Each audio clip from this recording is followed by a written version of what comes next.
If you saw my introduction to the unbelievable stories of my life, then you have been well advised of the damages that I suffered as a result of character assassination. And this character assassination resulted from news stories being posted on Google.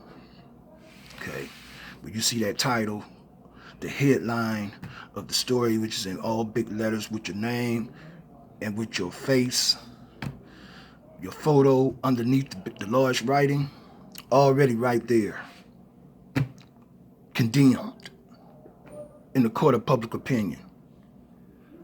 Yeah, already I'm defeated because when you read it, you're gonna be biased, and that's the psychological warfare of news stories.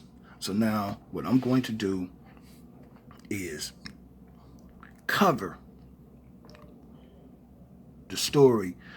When you Google search my name, you're gonna see these posts pop up, and what you're gonna see is priest arrested for marijuana and guns. Hold up.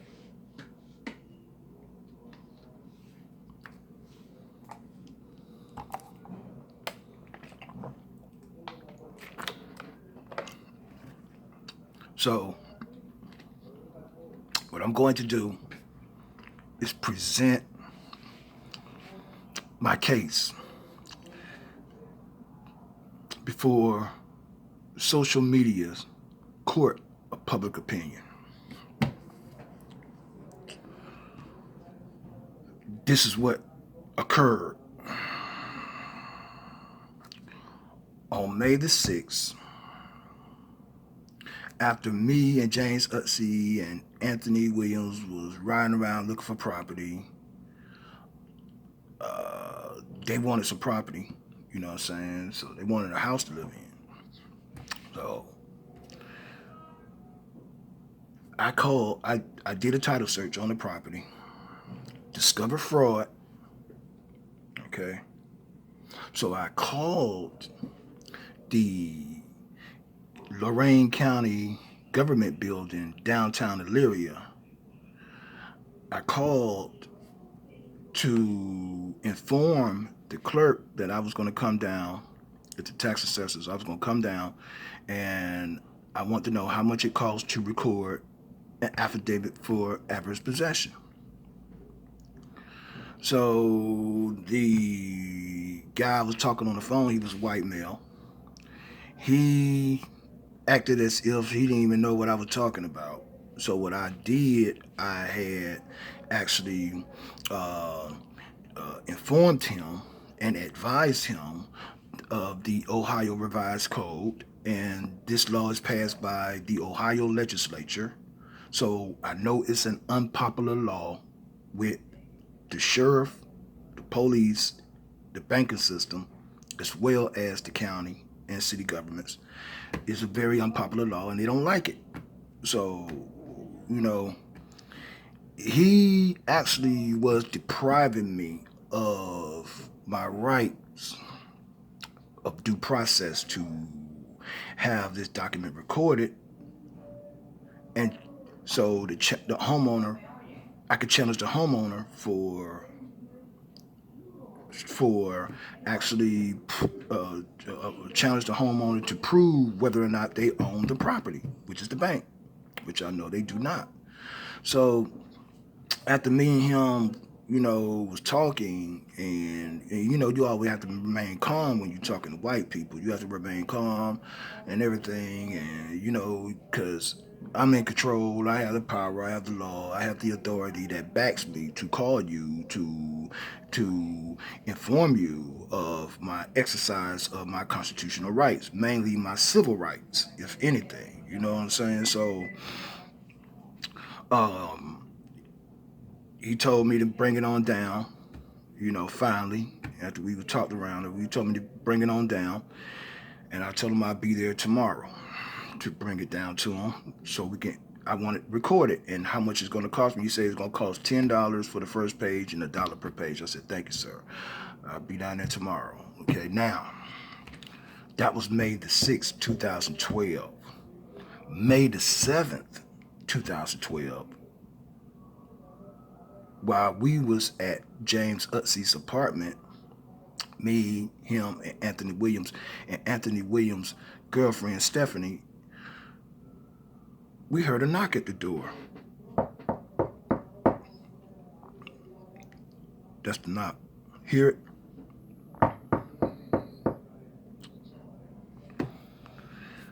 That knock is evidence. And I'm going to explain why that knock is evidence. So, you know, we sitting there talking, we hear this knock. I'm on the laptop. I got bullets on the table. I'm on the laptop typing up my affidavit to finish it up so we can get it printed up so we can go ahead and get it filed. James get up, go to the door. He go out, look out the peephole. He said, man, the police out there. He said, there's a lot of them out there too. I said, really? So he looked at me and said, what we should do? I said, well, you know, they heard us talking, so see what they want. So he opened up the door. He like, how can I help you? The officer said, well, we had received a call because I could hear him because I was sitting on the couch and the door is at my left hand. He said, well, we heard, we had received a call that someone smelled marijuana emanating in the hallway. I'm like sitting up there, for real? All these apartments, you gonna knock on our door? The apartment was not a closed-in apartment where you could, you know, you got to go in the door, go up the hallway, and you see the doors and you knock on the door. No, it was a open breezeway. It was open, so it was a breezeway. It wasn't a hallway, it was a breezeway. So the officer said, can we come in? And James said, do you have a warrant? Because if you don't, you can't come in. The officer said, don't be ridiculous. We ain't got no warrant. He said, well, you cannot come in. So when James was closing the door, he stuck his foot in the door, preventing James from closing the door, and they barged their way in.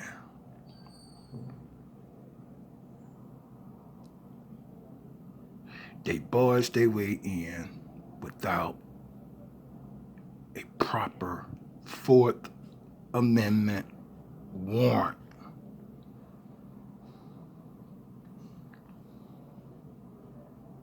So now I'm on the couch,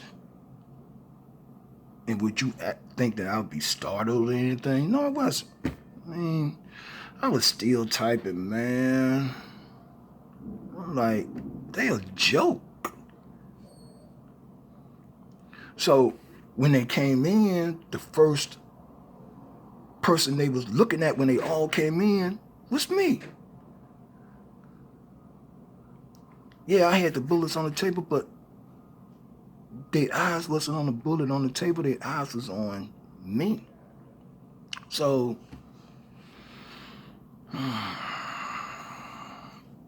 one of the officers come where I'm at.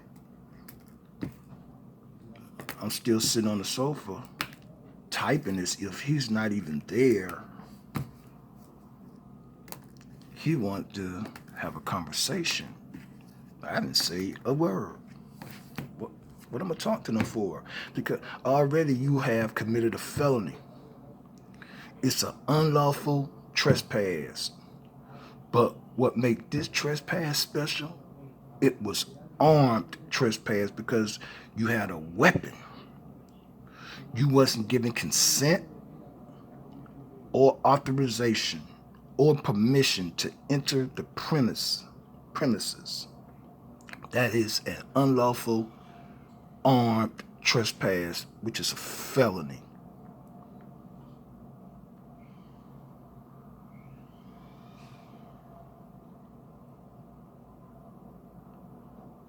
So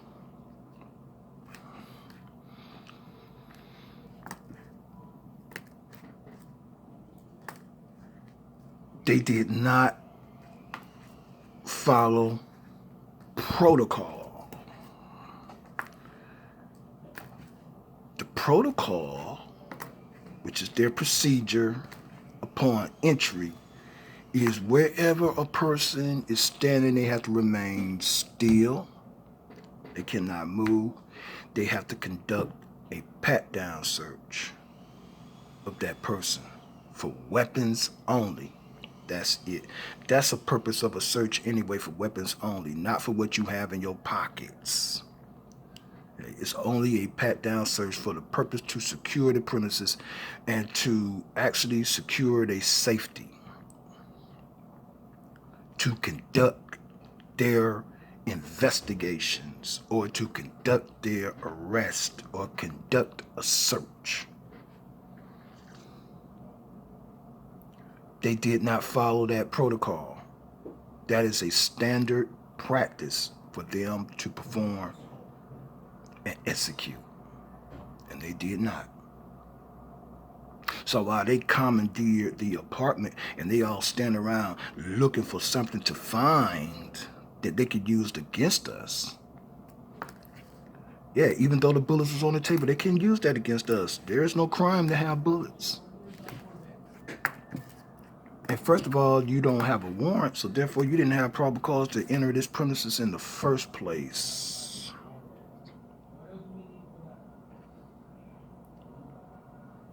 No crime is committed in their presence.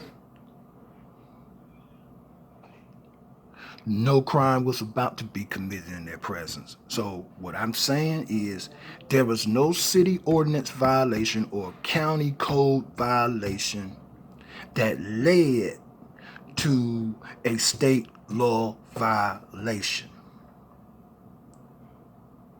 based upon evidence of the fruits of the crime.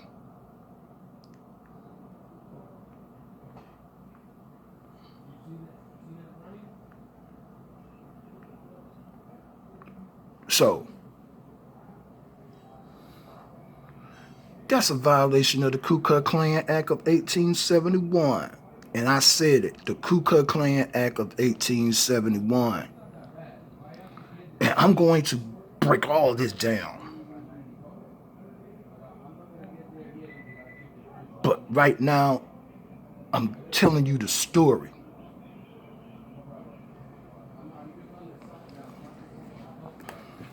So now they don't have nothing they can find to use against us, nothing in plain view to see. They diverted their attention to the book bags. James was sitting down at the table. Both James and Anthony were sitting down. James was sitting down at his table. Anthony was sitting on the stool near the counter, the breakfast counter, connected to the kitchen. So they said, "Who apartment is this?" James says, "My apartment." And he asked James, he said, "What's in the bag?" James said, "I have my gun in the bag." The officer said, "Are you licensed to carry that gun?" James said, "This gun is for my home, to protect my home and protect me and my daughter, because there's a lot of break-ins over here, and you do know that."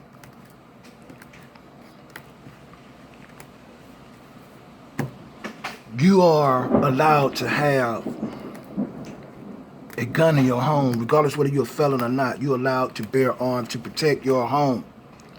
The license to carry is a whole separate issue that is totally irrelevant from what is taking place right now. A gun inside your home, which everyone is actually have the right to bear arms to protect their homes. Everyone has that right. That cannot be taken away by anyone, not even Congress included. So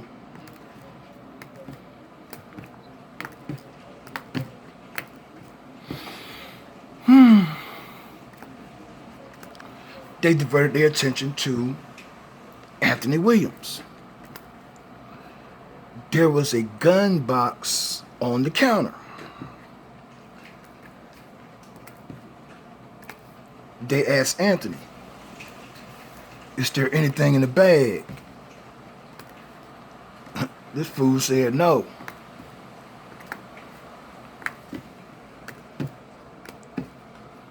Knowing they're going to search anyway, he began doing all this talking, running his mouth. And really, I really wasn't hearing it. I was like pissed with him because this is not your apartment. It's not my apartment. It's James' apartment. If anyone have any right to say anything in this apartment, it is James. Not me, not Anthony. It was not his place. So when they looked at, they was focused on the gun box. That's where their focus was. So they said, can we search the bag? He says yes. Now hold it, you just told them you ain't got no gun, but now they said they want to search your bag. You say yes. So they searched the bag, even though they didn't have proper cause to be there in the first place. Illegal search. Guess what happened? They pulled out the gun out of his bag.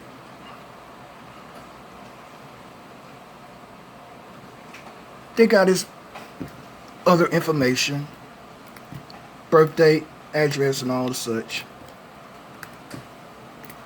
and told him to remain sitting.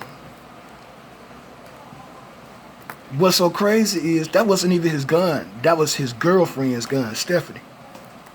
Stephanie was in the back.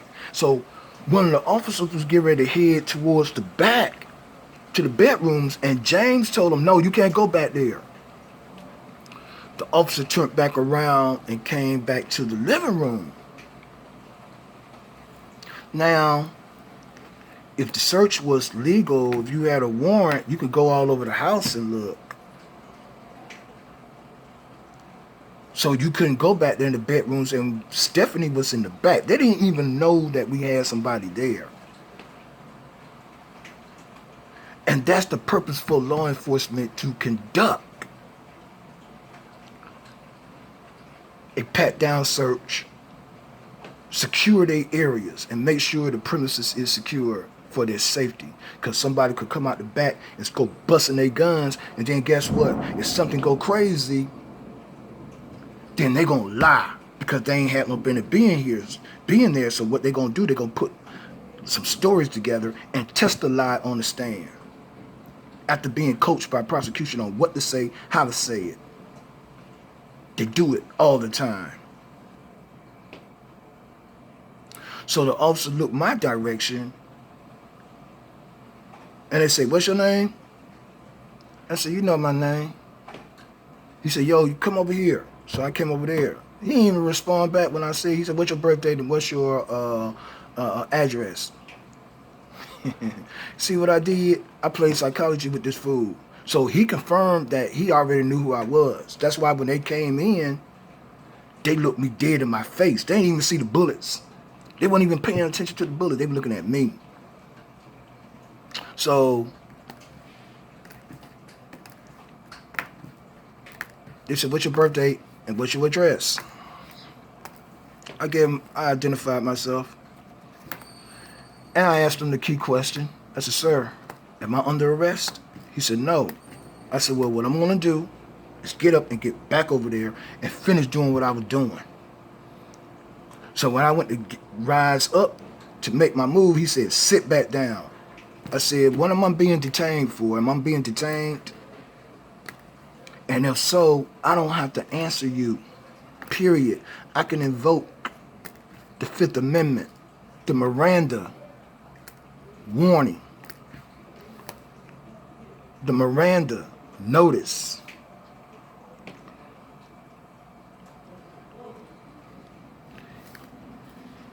I asked him this question. I said, sir, I said, are you a member of the Fraternal Order of Police? They was all looking at each other stunned, like,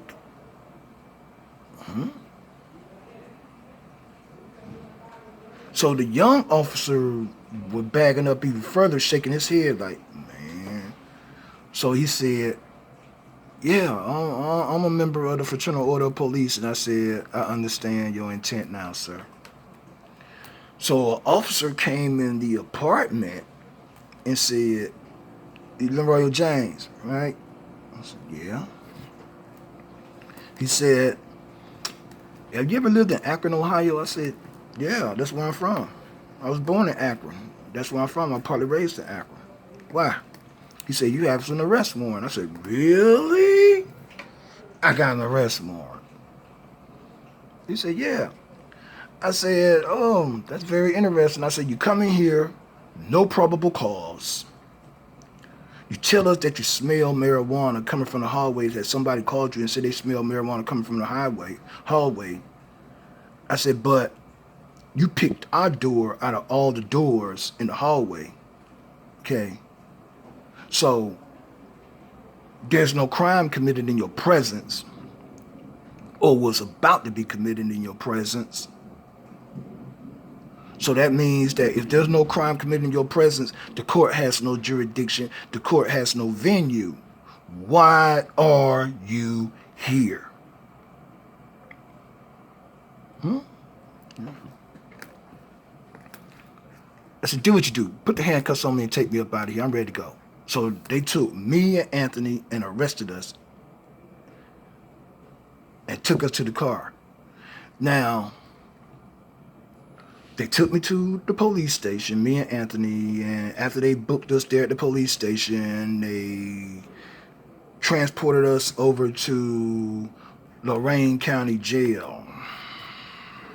Okay, they booked me in, they took me to a holding cell. Now this is what's crazy. They didn't even take a fingerprint of me there.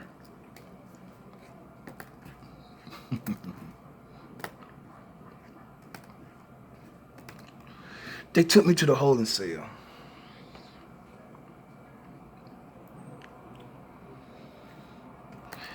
And I remained in the holding cell to the next day. Because they came and got us around about 4 o'clock that evening. So they stopped us from going down to the county tax assessor's office. They were successful in doing that. So I asked the officer at the jail, I said, hey, where's a police report? I don't have a police report. Are you going to give me a copy? He said, Summit County, he didn't answer my question. He said, Summit County coming to get you. I said, really? Oh, okay. Guess what happened the next day? Summit County came and got me in the evening, late in the evening. Now, and they transported me to Akron, Ohio, Summit County, where I allegedly had this felony warrant, 25-year-old felony warrant.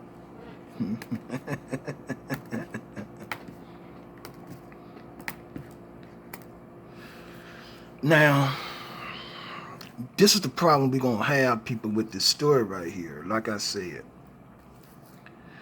anytime you get arrested and handcuffed in a city, for instance, Elyria, and when they transport me and turn me over to the sheriff custody, which is Sheriff Fields Committee custody, okay, I am to be held there for charges. And I am supposed, regardless of what the circumstance is, even if I had a warrant from Summit County, I am supposed to go before a judge in the county of my arrest, which is Lorain County. That's the first appearance. So I'm supposed to go to first appearance regardless. Never saw the inside of an Elyria courtroom for a charge, because guess what? I was not charged for no marijuana. I was not charged for no gun. They did not find no marijuana above 28 grams or less than 28 grams. Nothing was found there. The gun they took from Anthony and charged him with a gun charge, it belonged to his girlfriend. So they charged him with a crime that was not even a crime to begin with, because he committed no crime.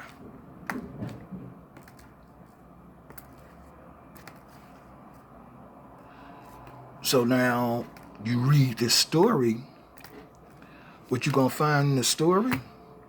They didn't find no large pounds of marijuana nowhere. No halves, no quarters, no ounces, none of that. They ain't find none of that. Nothing there to find. There was nothing there. Nothing. Only thing you could smell is chicken. Chicken being fried. That's it. Fried chicken. It was being cooked. Whole time we was there. See what I'm talking about? Now you got the truth. They took me to Summit County. Guess what happened in Summit County Jail? Up under Sheriff Drew Alexander, who had retired. How about when I got there, I didn't go to court within the first 48 hours like the law says to do. I did not see a lawyer. I didn't go to court until 15 days later.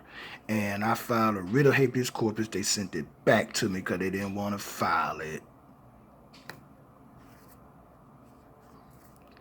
And they kicked me out of jail. Back into the streets, knowing I didn't live in Akron.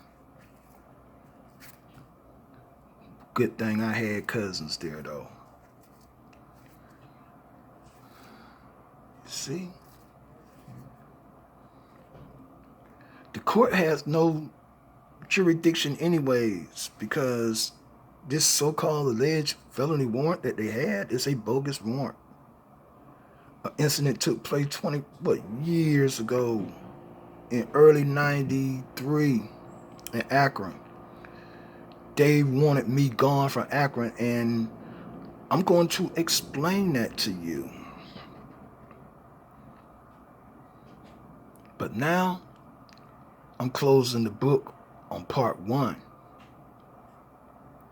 Did I?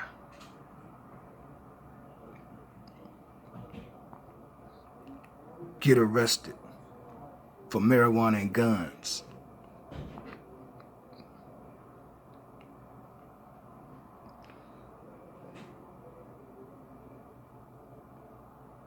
Follow this story to the next video.